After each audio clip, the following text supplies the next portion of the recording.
It was 3:42 a.m. when the machines next to my daughter's hospital bed started beeping again.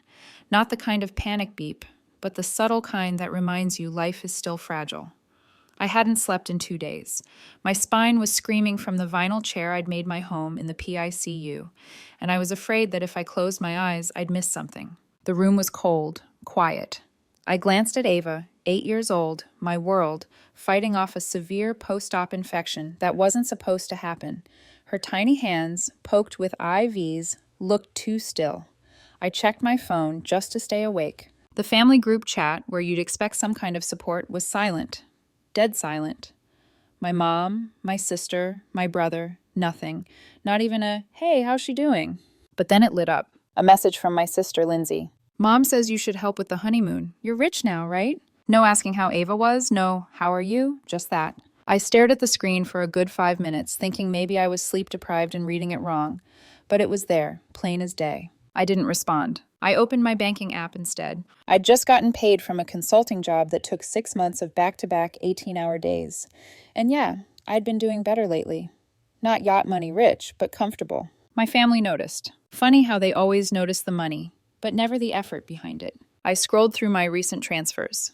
Rent, hospital bills, groceries delivered to the house Ava and I barely lived in anymore. Then I scrolled down to the recents under contacts. Mom, Dad, Lindsay, Josh. Each name I tapped, I hit remove bank access. See, a year ago, I added all of them to a shared family account. I paid off Mom and Dad's second mortgage, helped Lindsay with tuition, lent Josh enough for a new car after his DUI. I never asked for anything back. By 4 a.m., I cut every one of them off. No warning, no explanation. When the nurse came in to check Ava's vitals, I pretended to be asleep, but my mind was racing. At 7:12 a.m., when sunlight hit the room like an accusation, I saw the red bubbles on my screen. 16 missed calls. 4 from Lindsay, 5 from Mom. Even Josh called me 3 times in a row. Something he never did unless he needed money or was in jail. Probably both. And I didn't answer a single one. Instead, I muted the group chat. And then I muted every feeling I had about them too. I thought that was the end of it. It wasn't. I stayed in that hospital room for 4 more days. The walls didn't seem to change. The light always felt too harsh. The air always too dry. Nurses came and went, and I learned their names, their routines, even which ones liked to hum while adjusting Ava's IVs. But from my family, nothing. No one showed up. No one asked about Ava's progress. Not one of them came to sit in the waiting room or bring a cup of coffee or even text, "How are you holding up?" You know what did happen? On day 2, I got a Venmo request from Lindsay. It was titled, "For the Airbnb deposit." I didn't even open it. I just stared at it. She knew Ava was fighting sepsis. She knew the hospital bills were climbing. She knew I hadn't slept or showered properly in days. And all she cared about was a rental with a view. By day 3, Ava finally started to stabilize. Her fever dropped. She opened her eyes and whispered the word water. I cried so hard the nurse had to steady me. She was awake, weak, but awake. The first person I called wasn't my mom. It was Maggie, Ava's godmother. She showed up with clean clothes, dry shampoo, and 2 coffees. She sat by Ava's bed and told her a made-up story about a squirrel that saved a forest. Ava even smiled. It was the first time I'd seen her do that in a week. I realized then that family isn't always blood. By day 4, the doctor said if all went well, we could go home in 3 days. Ava was eating again, slowly. Her color was returning. I should have been relieved, but all I felt was cold. Because when you go through hell, you look around to see who's in it with you. And they weren't there. They were planning honeymoons. They were arguing in the group chat about what restaurant they should try during Lindsay's bridal shower weekend. So I didn't tell anyone when we were discharged. I packed up Ava's things in silence. Her stuffed bear, her blanket, her get-well cards from school friends. No balloons from Grandma, no flowers from Uncle Josh, nothing. When I got home, I parked 2 blocks away and carried Ava inside while she dozed off against my shoulder. I just wanted peace, but less than an hour later I heard it. That knock. The kind of knock that comes with nerves. Tap, tap, tap. Then a pause. Then again. I looked through the peephole. It was Karen, my next-door neighbor. I didn't open the door, but she shouted through it anyway. She said she saw me carrying Ava inside and was just so glad to hear she was okay. I should have known she'd report it, because not even 2 hours later, my phone buzzed again. A new message from my mom. "Glad Ava's home. We'll come by in the morning. We need to talk about what you did." Not, "Thank God she's okay." Just what you did. I should have ignored it. but I didn't. I opened the chat and typed exactly one word. No. Then I turned my phone off completely. The next day, they showed up anyway. They came in the late morning, just like she said. I was in the kitchen blending soup for Ava when I saw their car pull into my driveway like they owned the place.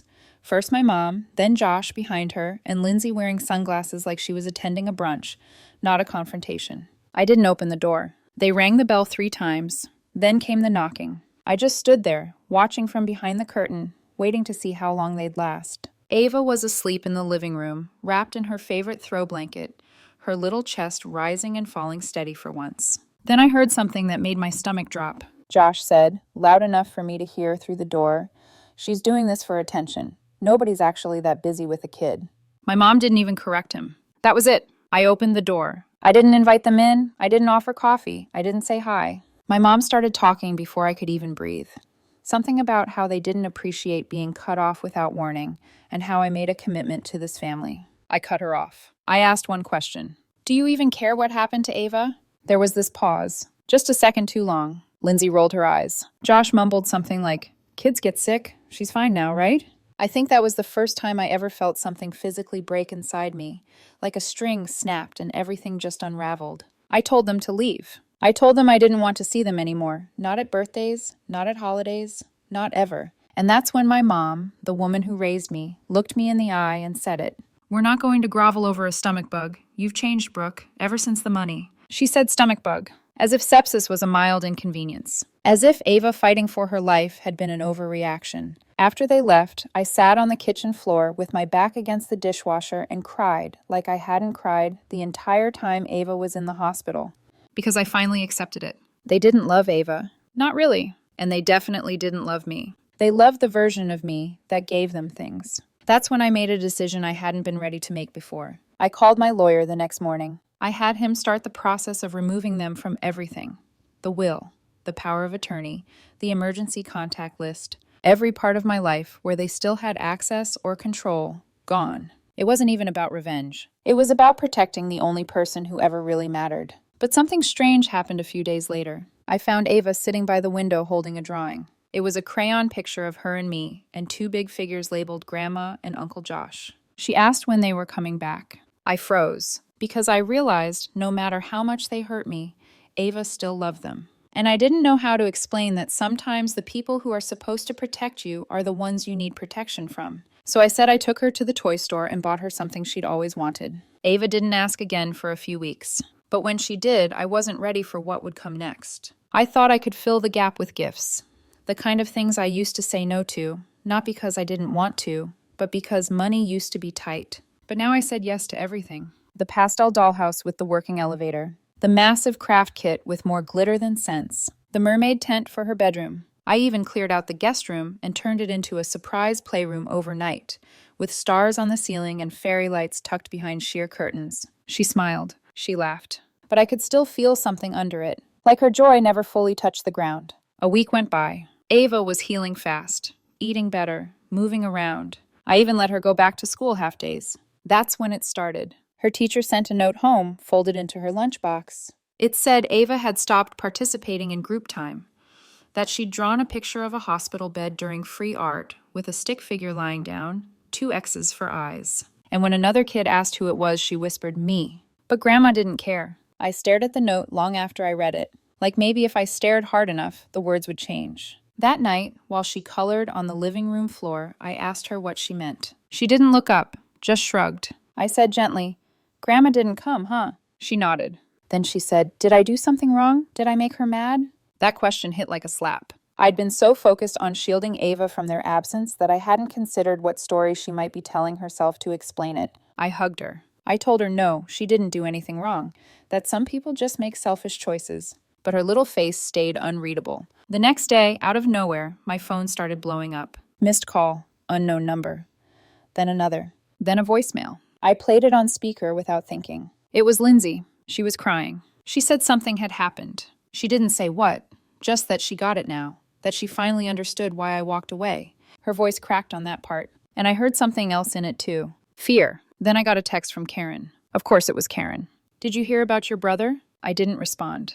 But I went online. Just curiosity, nothing more. Josh's name was on the local news site. Something about a stolen credit card, resisting arrest at a gas station, and video footage that already had comments flooding in. He'd been arrested. By noon, Mom was calling. This time I answered. She didn't waste time. Said everything was a mess, that the house was underwater, the bank was threatening foreclosure.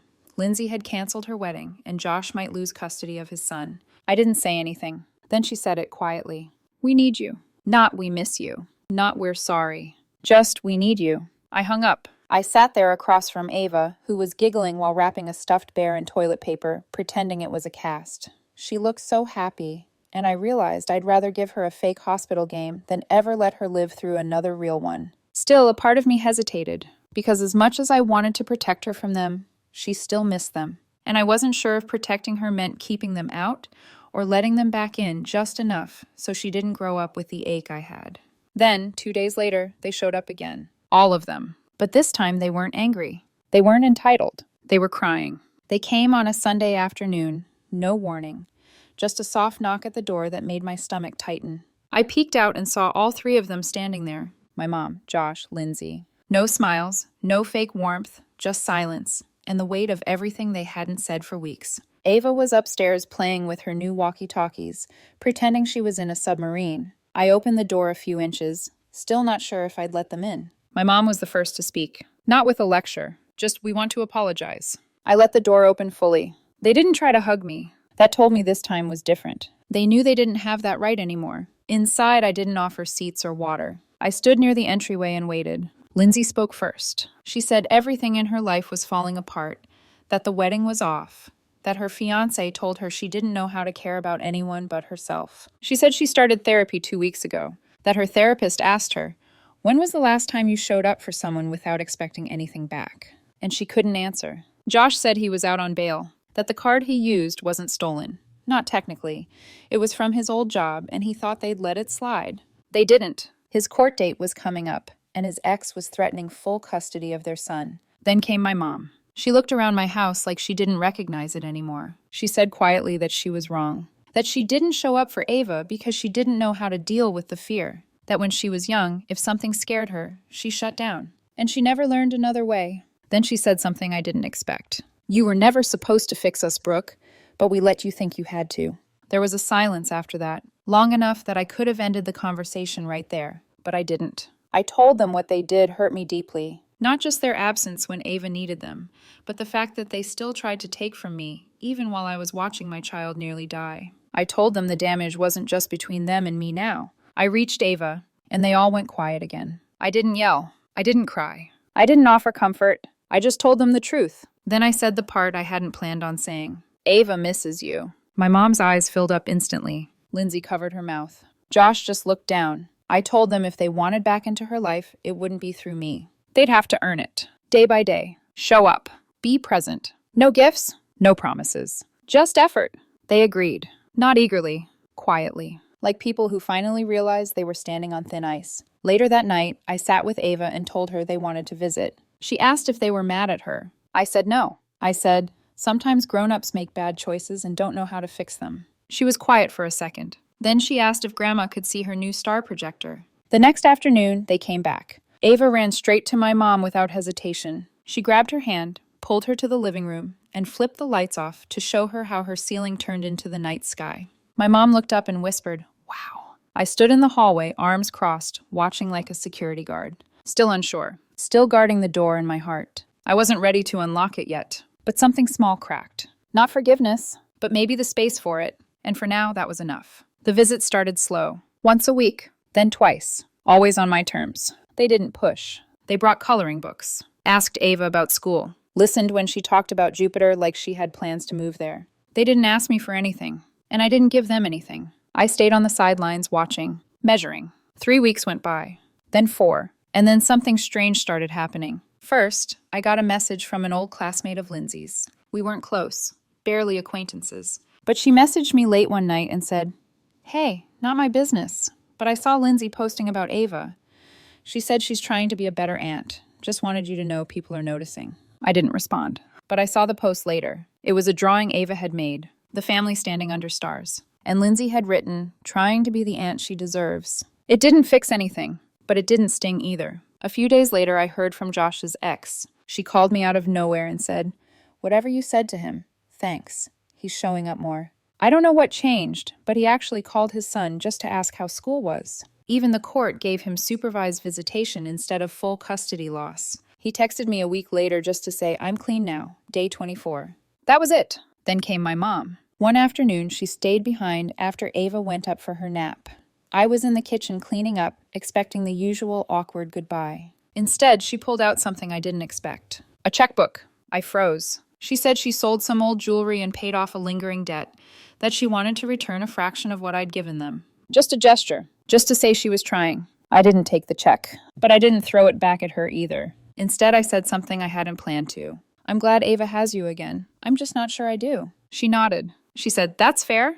That night, I went upstairs to tuck Ava in. She told me she was happy. She said, "It's better when everyone's here." I kissed her forehead and turned off the light. Then I sat in the hallway by myself and let the quiet settle around me. Because here's the thing. They didn't deserve a second chance. Not really. They let me bleed dry for years. They abandoned me when I needed them most. But sometimes the people who broke you are the only ones your child wants to be whole with. So I gave them a thread. They held it. And the world for once didn't fall apart. I believe God sees everything. I believe He lets people fall hard when they need to be shaken. My family had their fall. And somehow, they landed with enough bruises to remember, but not enough to quit. Karma didn't roar. It whispered. And I listened. I won't forget what they did. But I'll remember what they're doing now. And maybe that's what forgiveness really is. Not erasing the pain, but letting the future grow anyway.